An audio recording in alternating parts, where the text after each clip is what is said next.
Everybody, and welcome to round 1 of season 2 of the SBL. Alright, this is going to be split into 2 videos here. Well, it's not 2 videos, it's 2 different recordings. It's going to be in 1 video.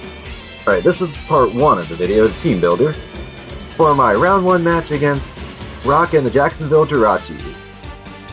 Now, last season, Rock and Leopard City, as his team was then, finished in last place in the SBL.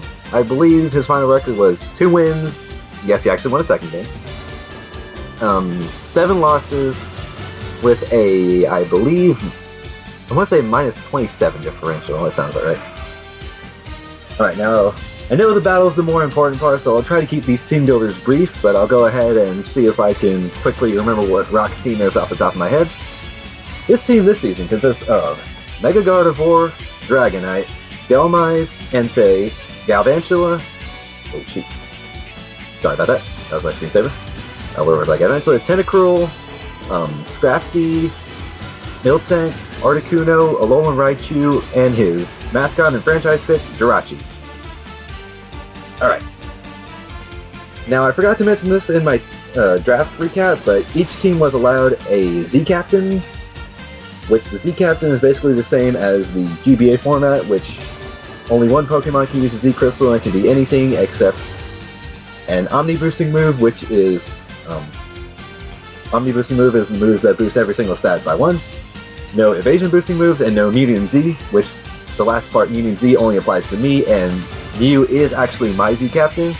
Rock's Z-Captain is his Alolan Raichu with that Stoke Spark Surfer. So the way I do my team builders is I kind of analyze each Pokemon's individual matchups with each other, and I try to build a team of 6 that can beat any combination of 11 that my opponent might bring. And I think I did that here, so I'm gonna quit wasting your time and I'm gonna get straight to my team builder. Alright, the first thing is gonna be my Mega Aggron. I haven't not brought him to an SBL match yet, and that streak is going to continue here. He's rocking the Aggronite because he has to, and 30 before Mega Evolution, it's gonna be filtered when he Mega Evolves. And he's rocking Stealth Rock, Heavy Slam, Earthquake, and Superpower. I'm running a Careful Natured with 204 Special Defense, 248 HP, which is going to be max HP for me because I like those odd HP values for as many Stealth Rock switches as possible.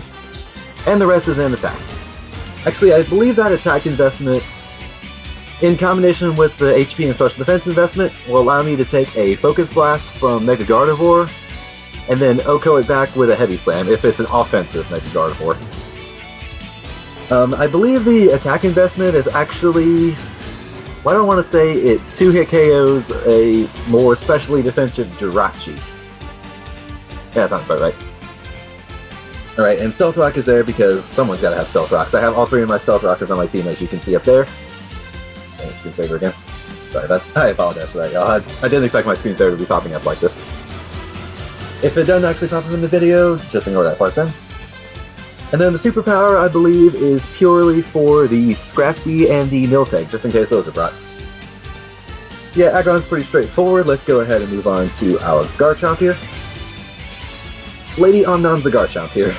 He's running the Expert Belt with Rough Skin, rocking Earthquake, Dragon Claw, Iron Head, and Crunch. Max attack, 240 speed with the Jolly Nature, and the rest in HP. The speed is there, so I speed creep his base 100s, which in this case are the Gardevoir and the Jirachi. And with max attack and the expert belts, Garchomp is guaranteed to OHKO an offensive Mega Gardevoir with Iron Head.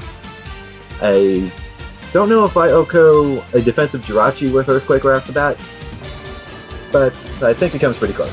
Crunch is there for the Delmise, and Dragon Claw's general secondary stab, though it's really only effective against the Dragonite. And I'm kind of leaning on Garchomp to be my main killer here. And I think he'll do a pretty good job. Well, she will do a pretty good job of that. Alright, I said this is going to be pretty quick, so let's go ahead and move on to our Hitmontop Carlton. I'm rocking Assault Vest with Technician this time because he has a lot more special threats than physical threats. And I'm rocking Bullet Punch, Pursuit, Mach Punch, and Rapid Spin with max HP, 164 special defense, and 96 attack with an Element Nature. Now that attack investment, I believe, can actually 2-hit KO a Mega Gardevoir with Bullet Punch. Yeah, I had a lot of prep in here for Mega Gardevoir. So, he better bring it, because I prepped a lot for it. He better bring it. Let's see. Pursuit, that can catch some switch ends off guard. I mean, and go back to Bullet Punch, the ideal scenario would be in case he switches in his Mega Gardevoir on my Hitmontop. Let's say I had my Hitmontop in on Miltank or Scrafty, the two things he's super effective against. He can predict a fighting move and then switch into his Gardevoir if it's still alive, and I can try to predict around that and go for the Bullet Punch. And it'll do 50% or so to him, and then I can kill him with another Bullet Punch. And I believe with the Assault Vest and this HP and Special Defense investment, I believe I could actually tank one Hyper Voice from Gardevoir if I have to. The Pursuit's to catch his Psychic types off guard because he has 3 Psychic types in the forms of Gardevoir, Jirachi, and Alola-Chew. Mach Punch is Technician Stab and Priority because Priority is always nice, and Rapid Spin is, well, Rapid Spin. Gotta get rid of them hazards. Which is something Rock didn't have access to last season in the form of hazard removal, but he addressed that with this draft, and he actually has a lot of hazard removal. Alright, let's go ahead and move on to our Lantern here. He's rocking the leftovers with Volt Absorb, and his moves are Scald, Volt Switch, Heal Bell, and Icy Wind. Now, when I originally prepped this, I had Thunder Wave in place of Icy Wind, but I actually put Icy Wind on there just so I wasn't a complete sitting duck against the Dragonite if I had to be. I was rocking max HP, 112 defense with a Bold Nature, and the rest in Special Defense. I believe that defense investment allows Jetfish here. It would take a while to explain that nickname to those that don't understand. Let's take a drink real quick. The defense investment, I believe, will allow me to take 2 knockoffs from an Adamant Scrafty, just in case it has to come to that. Scald is there for Scald. It's Water Stab and it can get some burns, which could be nice. Icy Wind, it can get some clutch speed drops. Heal Bell is there as a clerical option, and Volt Switch, I can get that slow Volt Switch off and maybe get some momentum for my team as my screen's getting talked up again. Gosh darn it. And yeah, Lantern's job is pretty straightforward. Lantern is actually going to be my switch into Alola and Raichu every single time. Like, let's say... Actually, I don't have Togekiss or Vaporeon on my team, so maybe Alola Raichu won't be as valuable, but I'm still expecting it to come. I think what I was expecting him to bring exactly is Gardevoir, Entei, Galvantula, Scrafty, Articuno, and Alola-Chew. Now, I still prefer all the other things anyway, but those are just the 6 I'm expecting. Alright, Lancer's job is pretty straightforward. He's there to absorb the electric hits and to be slow momentum. Alright, now I'll go ahead and move on to my RK9, the Arcanine. He's rocking the Rocky Helmet with Intimidate because I'm kind of expecting him to be my main switch into Dragonite if I need him to be. He's rocking the Will-O-Wisp, the Morning Sun, Flare Blitz, and Extreme Speed. Max HP, 92 defense with an Empress Nature, and the rest in attack. Yeah, like I just said, Arcanine is expected to be my main switch into the Dragonite, as he can Will-O-Wisp all over the place, then heal off some damage to Morning Sun, Flare Blitz for Fire Stab, and Extreme Speed for some priority. The Arcanine job is pretty straightforward. He has a couple things weak to fire on his team, like the Dhelmise, the Jirachi, the Galvantula, and the Articuno. None of those want to take a Flare Blitz. And then, I don't know if Rock has anything with Extreme Speed on his own other than Dragonite. I don't think he does, but... So Arcanine is useful in that regard, too. Alright, and the last member of our team is going to be our Mew, who is named Moo for this match. I don't know if that's going to be his name for every match, but that's what I'll go with for now. He's rocking the item that caused me some nightmares when I faced him against Omega, which is the Choice Scarf. And Synchronized because that's its only ability. And for this, I gave him Volt Switch, Ice Beam, Dazzling Gleam, and Shadow Ball. Now, this combination of moves is interesting. Volt Switch is going to be our fast momentum gainer in this case. Ice Beam hits a lot of his teams, such as the Dragonite, the Dhelmise, and it's actually really just those two. I originally had Flamethrower in place of Dazzling Gleam, but the things weak to Flamethrower were also covered by Ice Beam and Shadow Ball, and the Shadow Ball is for the Psychic types and Dhelmise. And I wanted another option to hit Scrafty if I absolutely had to, so I went with the Dazzling Gleam instead. He's rocking max special attack, 136 speed with a timid nature, and the rest in HP. Now, the speed creep I actually went for was Articuno in this case.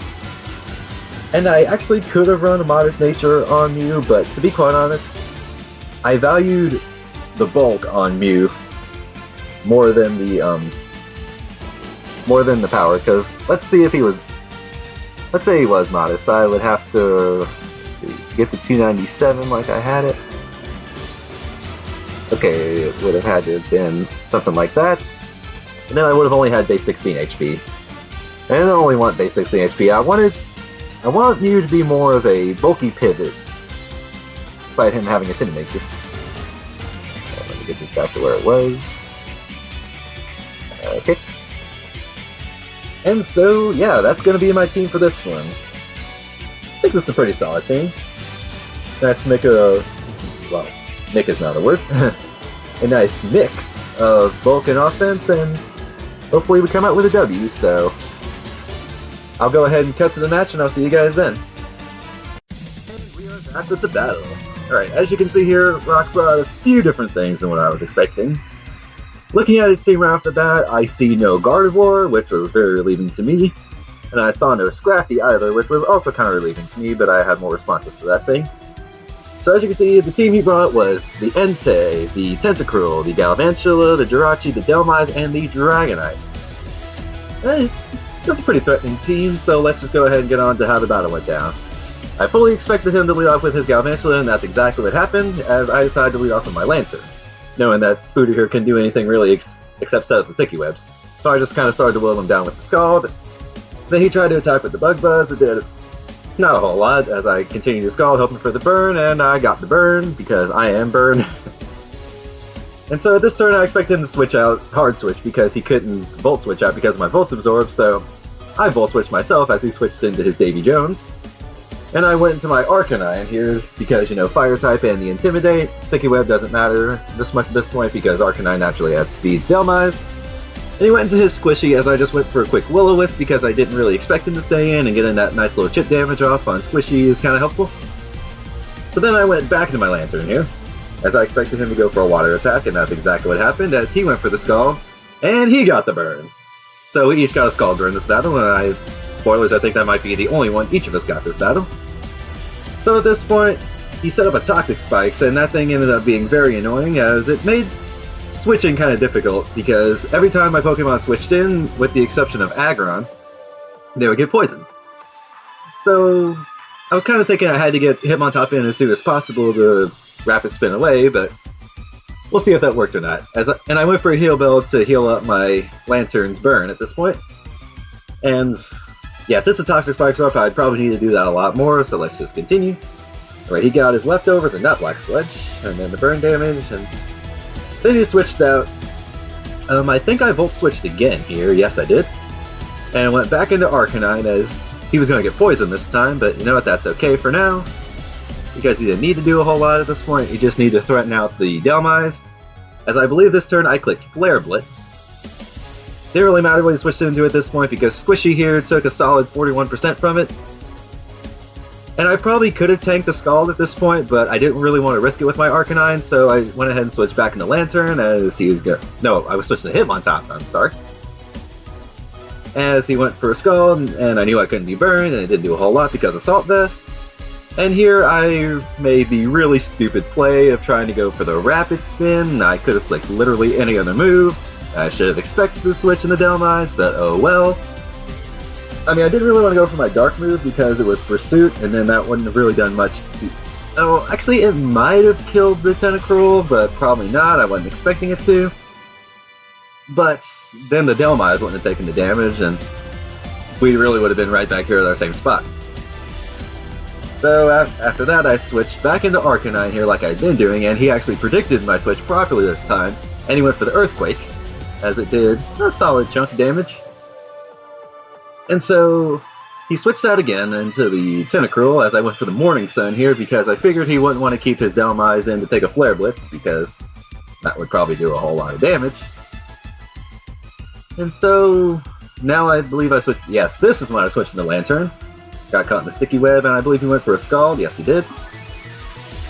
And then the next turn, I believe he switched back into Dhelmise, as I went for the heal bell because at this point I think I was content to let Lantern go down if I absolutely had to.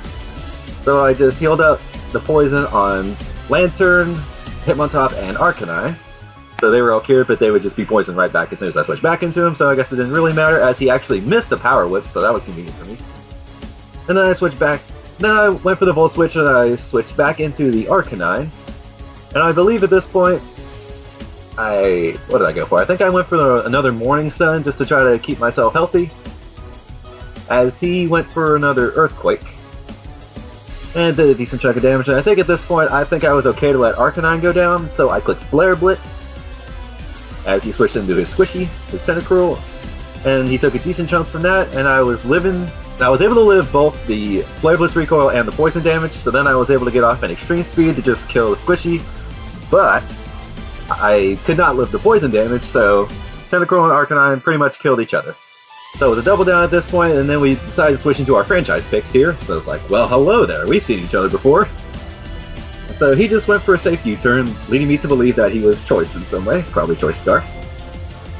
As I decided to set up the Stealth Rocks, and I kept Aggron in to see how much he could tank from his Sacred Fire and hopefully not get burned, so... And then I got off the Earthquake, it did a good chunk of damage to this thing, so then I went into Lantern, and we got the return of... wait for it... Sacred Miss! Yes, he missed a Sacred Fire, which sucks for him, but... I don't know how impactful that really was. And of course he switched right back into Davy Jones as I went for a Skull this time, trying to kill the Entei and or go for the burn. And at this point he went for the Phantom Force, so my Icy Wind didn't really do anything because he was gone. And at this point I was okay to let Vetfish here go down, so I just let him go down to this Phantom Force so I could get a safer switch into anything else. And so I switched into my Garchomp here. And he got Poison, the speed lower, and because I had Crunch, remember? And I went for the Crunch here as he switched into his Dragonite, which took a decent chunk of damage from that Crunch. And his Multiscale was broken from the Stealth Rocks. And I switched out here because... excuse me. I switched out because I expected the Dragonite to be faster after the Sticky Webs. So I wanted to try to preserve my Garchomp because I knew he could clean up a little bit in the late game if he absolutely had to. So I decided to switch into Mew here because at this point I thought Mew was probably my best at taking the hits I needed him to take. And he went for the Ice Beam, so I was like, okay, I'm very glad I switched out my Garchomp as my voice cracked a little bit. Sorry about that. And so I went for the Ice Beam here as he switched back into Versace. And the Ice Beam does very little damage. So since my Mew is Choice Scarf, I was like, okay, I can't keep him in, so I'm just going to go back into Aggron real quick, my two shinies on the team. As he went for the Ice Punch. No, he went for the U-turn. He goes for Ice Punch later on, that's why I say that. And then he switched back into Dad here. So I was like, okay, I don't want Aggron to die right now, so Garchomp's going to come in and tank the Sacred Fire, and he can't get burned because it's already poisoned. And that's more than likely a Choice Band Entei. So then he switches out, and then he switches out into Dragonite. And I went for Dragon Claw here this time. But I think the Crunch would have killed it anyway because the Dragonite switching into the Stealth Rocks was at 20% HP. And let me see exactly how much the Crunch did the first time. Yeah, it did about 30%. So if I'd have gone for any move other than Earthquake, that Dragonite was dying. And I think Rock was actually expecting his Dragonite to live a Crunch upon switch in, but oh well. That didn't end up happening, and then he lost his Dragonite. So then he switches in Jirachi again, I believe, and then he tried to go for the Ice Punch. This is when he tried to go for the Ice Punch. So I was like, okay, let me switch back into Aggron because he seems to be able to take anything this Jirachi can do. And that was a crit, but no freeze, thank goodness. And then here's where I figured out that he wasn't Choice, because he went for the Iron Head there, and I went for the Heavy Slam, revealing his Rocky Helmet, because I honestly expected him to switch, because the Jirachi couldn't really do anything to my Aggron other than just try to whittle it down. So I figured, okay, he might switch into Delmise, so let me get off a big hit with the Heavy Slam. So I tried that, but it didn't end up working out. That was an over-prediction on my part. Oh well, it happened. So his Ice Punch still doesn't do a whole lot. Leaves Aggron at 6% HP, and then I kill him with an Earthquake. And so Aggron wins the franchise battle there, as now he switches into Delmise. And right here, honestly, he should have gone for the Rapid Spin, because, well, if he had the Rapid Spin, because at this point, both of his Entei and his Galvantula were going to die to a switch in to Stealth Rocks. So if he had Rapid Spin, now would have been the perfect time to go for it. As I switched into my Hitmontop here, but he didn't end up going for Rapid Spin. Instead, he went for the Phantom Force, as, yeah, he disappeared for a little bit, and so my Pursuit's not going to do anything because he's not there. And then his Phantom Force comes in and kills Carlton, and at this point, all I have to do is switch into my Garchomp and click Crunch, and then that's game. So yeah, spoilers, this ends in a 3-0 victory for me. Now, by no means did Rock play a bad match, I just thought he could have made a couple plays maybe a little bit better. But really, I saw a lot of improvement from Rock from last season, at least in comparison to this match. And let's just say I don't expect Rock to finish with the same horrible record he finished with last season. In fact, I think he's going to end up having a pretty good record. So yeah, that is week 1 of the SBL Season 2 out of the way. I believe next week we are going to face the defending champs, Arctis and the Carry Caracostas, and he has a pretty threatening team, so be looking forward to that. And with that, I will see you guys next time. Later.